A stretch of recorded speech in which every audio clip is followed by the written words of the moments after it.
Çin geçen yıl Doğu Türkistan'da 741 milyar metreküp kaya gazı rezervi keşfetti. Yine Doğu Türkistan'da yer alan tarım havzasında da 1 milyar metreküp hacminde kaya gazı bulundu.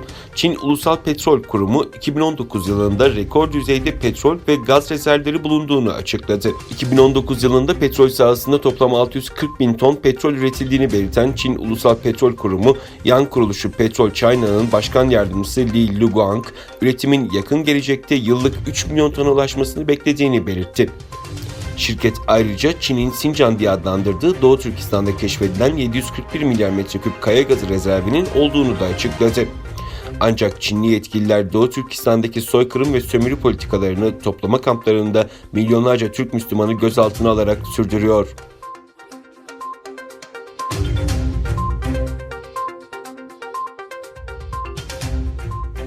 Afyonkarahisar'da sivil toplum örgütü temsilcileri tarafından Doğu Türkistan'da yaşananlara dikkat çekmek amacıyla tek yürek mitingi düzenlendi. Mitinge Doğu Türkistan'dan Milli Meclis Başkanı Seyit Tümtürk, Demokrat Parti Genel Başkanı ve Afyonkarahisar Milletvekili Gültekin Uysal, CHP Afyonkarahisar Milletvekili Burcu Köksal ve çok sayıda sivil toplum örgütü temsilcisi katıldı. Öte yandan Kadıköy Rıhtım Meydanı'nda toplanan motosikletliler Çin hükümetinin Doğu Türkistanlılara uyguladığı politikaları protesto etti. Türkiye Motosiklet Platformu adına yapılan açıklamada Müslüman Uygurlar her türlü hak ihlaline ve dini vecibelerini yapamamaları yolunda baskıya maruz bırakılmaktadırlar. Her platformda yaşanan bu dramın duyurulması ve hatırlatılması gerekmektedir. Bizler Doğu Türkistanlı Uygur Türk'ü kardeşlerimizin yanındayız denildi.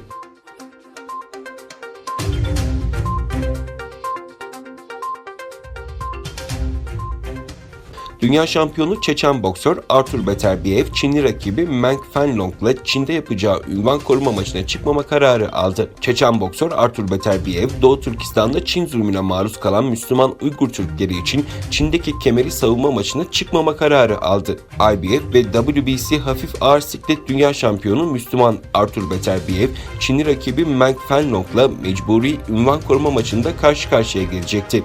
Uygur Türklerini katleden ve türlü işkenceler yapan Çinlilere tokat gibi bir protestoda bulunan Beterbiev, IBF Dünya Şampiyonluk unvanını bıraktığını ve Çin'in reklamını yapmayacağını duyurdu.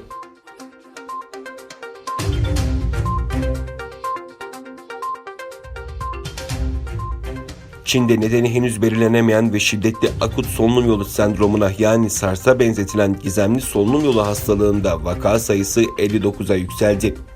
Yerel sağlık yetkilileri Wuhan kentinde onlarca kişide görülen hastalığın SARS olmadığını belirtti. Wuhan kenti Sağlık Komisyonu'ndan yapılan açıklamada hastalığın görüldüğü kişi sayısının 59'a çıktığı belirtildi. Hastaların karantina altında tedavi gördüğünün aktarıldığı açıklamada bu kişilerden 7'sinin durumunun kritik olduğu bildirildi. SARS nedeniyle 2013 yılında Çin'de 349, Hong Kong'da 299 kişi yaşamını yitirmişti.